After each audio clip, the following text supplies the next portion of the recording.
Hello students,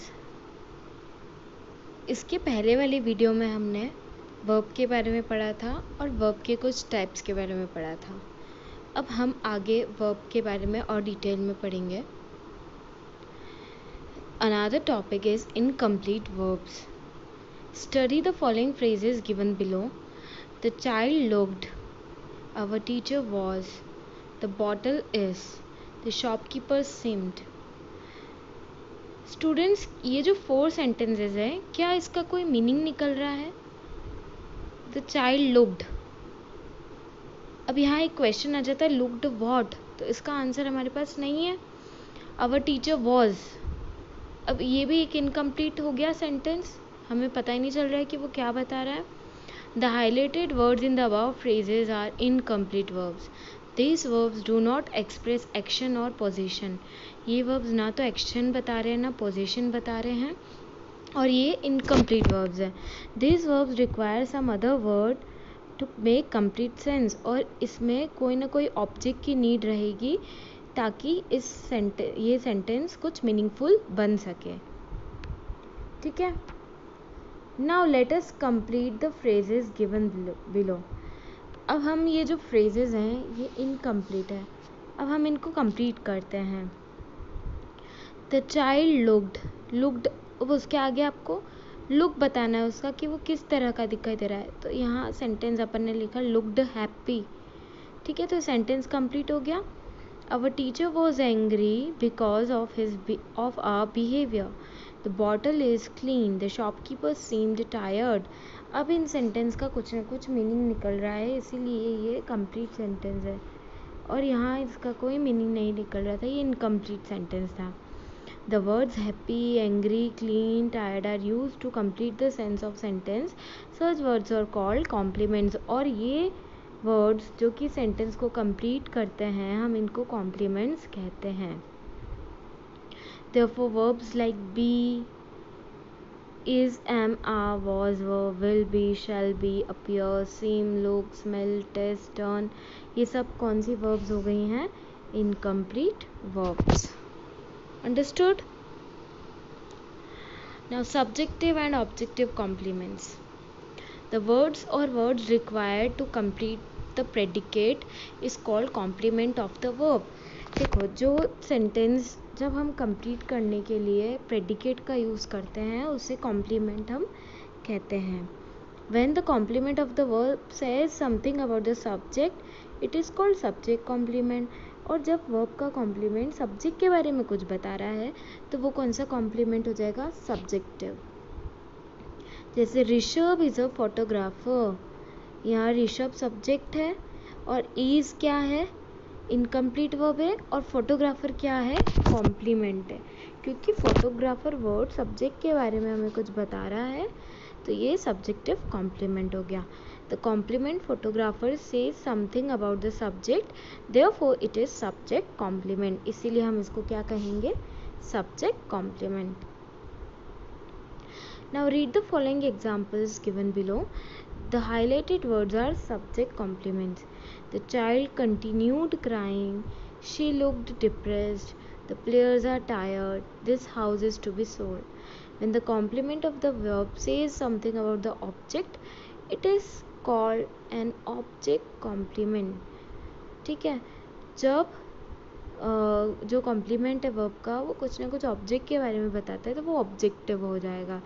जैसे कि the principal made Sushmita the head coordinator. ठीक है, यहाँ पर जो वर्ब है वो ऑब्जेक्ट के बारे में कुछ बता रही है।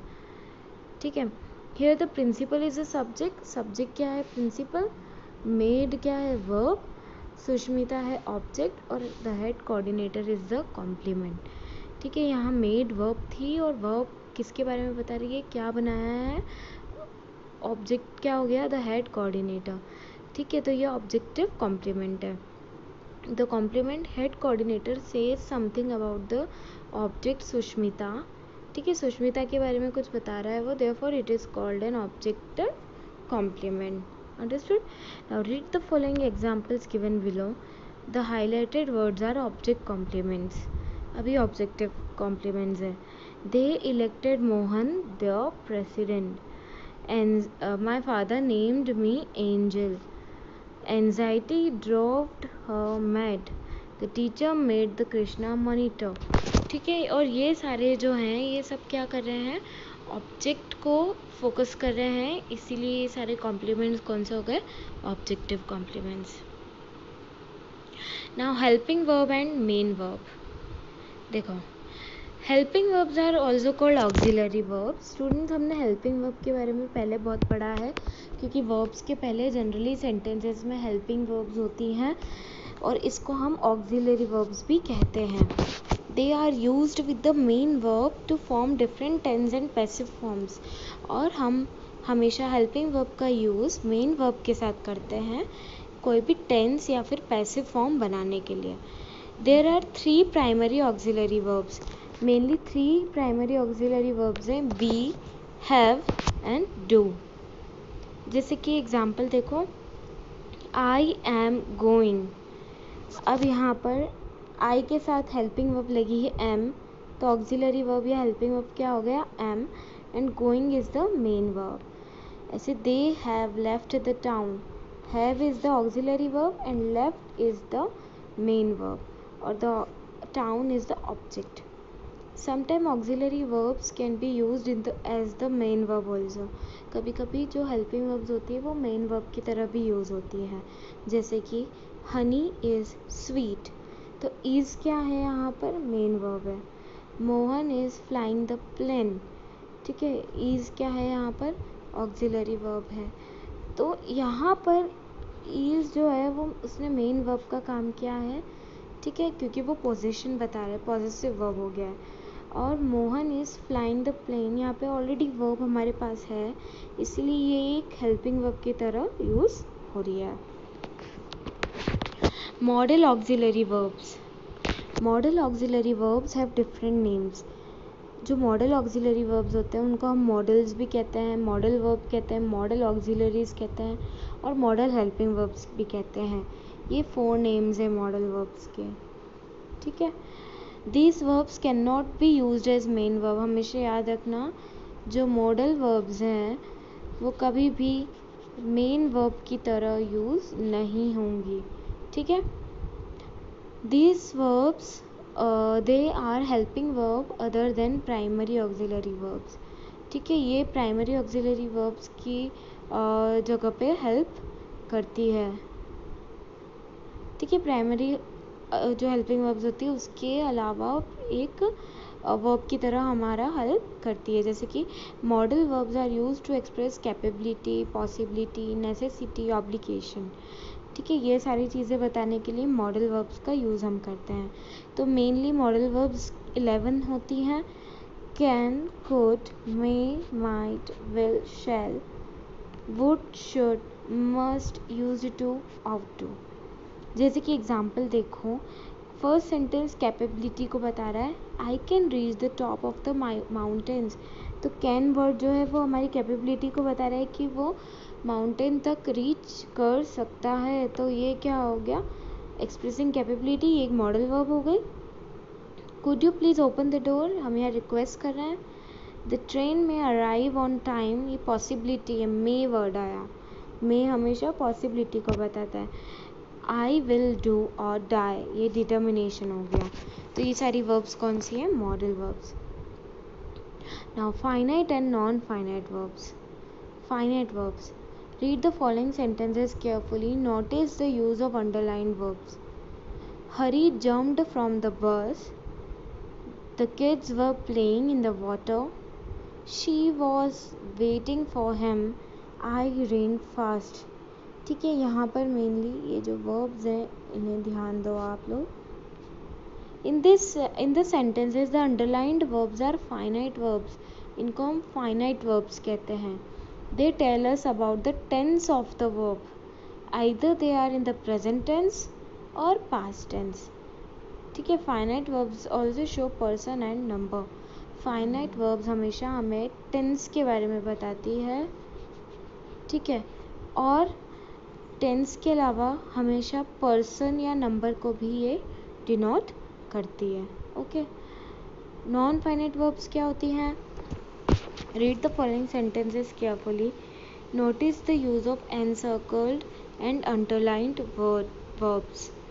देखो अब यहाँ पे sentences पढ़ के आप इन verbs को देखो. Hari jumped from the running bus. The kids were playing in the water when mother came in. She was waiting for him while eating. I ran fast to catch him. ठीक है. अब यहाँ पर ये जो encircled words हैं इन्हें आप ध्यान से देखो. इसमें running है, came, eating and catch. अब ये जो sentences थे उसमें जो underlined verbs थी वो finite है और encircled जो है वो non finite है. ठीक है. ये जो है ये tenses को बता रहे हैं. ये सारी finite verbs हैं और ये जो encircled हैं वो non finite है. तो non finite verbs क्या होती हैं? They do not change their tense, person and number according to the subject of the sentence. कभी भी नॉन फाइनाइट वर्ब सब्जेक्ट के हिसाब से अपना नंबर, टेंस वगैरह कुछ भी चेंज नहीं करती है. They remain the same. ठीक है. वो हमेशा बिल्कुल सेम एज इट इज़ रहते हैं. जैसे running, came, eating, catch. Pooja enjoys swimming. Paint the entire door starting from the cupboard. Karishma tried to help him. The encircled verbs are non-finite verbs. They will not change. Even the member and the person of the subject will change. चाहे कुछ भी हो जाए ये verbs अपनी forms को change नहीं करेगी. ठीक है. कभी भी subject के हिसाब से अपनी forms को change ये verbs नहीं करती है. तो ये वाली verbs कौन सी हो गई? non-finite verbs. Now see the exercise. Encircle the complement write whether it is subjective or objective. आपको कॉम्प्लीमेंट को एनसर्कल करके ये बताना है कि वो सब्जेक्टिव है या ऑब्जेक्टिव है. Jem is the captain of the team. ठीक है. यहाँ कॉम्प्लीमेंट क्या है? कैप्टन. और ये किस चीज़ को डिनोट कर रहा है? कैप्टन वर्ड किस को डिनोट कर रहा है? सब्जेक्ट को. जिम हमारा सब्जेक्ट है तो इसीलिए ये सेंटेंस कौन सा हो गया? Subjective sentence, subjective verb. Okay. Underline the main verb and encircle the helping verb in the following sentence. Main verb को आपको underline करना है और जो हमारी helping verb है उसको encircle करना है. जैसे दीक्षा is driving. is हमारी helping verb होती है, auxiliary verb होती है और driving हमारी क्या है? main verb. तो is को हम circle कर देंगे और driving को हम underline कर देंगे. Encircle the modal verbs in the sentences. अब आपको मॉडल वर्ब्स बतानी है. ठीक है. May I borrow your book for a while. तो यहाँ पर मॉडल वर्ब क्या है? मे. ठीक है. क्योंकि अपन परमिशन ले रहे हैं. Okay. Right whether the underlined verbs are finite और नॉन फाइनाइट वर्ब. अब आपको फाइनाइट है या नॉन फाइनाइट है ये बताना है. Nidhi is working at the moment. ठीक है. तो यहाँ अंडरलाइन वर्ब क्या है? Is working. ओके. तो यहाँ हमारी फाइनाइट वर्ब ये हो गई है क्योंकि इज़ वर्किंग हमारा उसी टाइम का प्रेजेंट टेंस को डिनोट कर रहा है. It is denoting the present tense continuous. Okay. तो इसीलिए जब भी कोई टेंस को, नंबर को, किसी चीज़ को डिनोट करता है तो और सब्जेक्ट के हिसाब से वो चेंज हो जाता है, उसको हम कहते हैं फाइनाइट वर्ब्स. तो ये हमारा कौन सा हो गया? Finite verb. Okay. In this way we have completed our lesson number 6 verb. Now complete the exercise of this lesson in your rough copy at first and then fill it in your book. Thank you.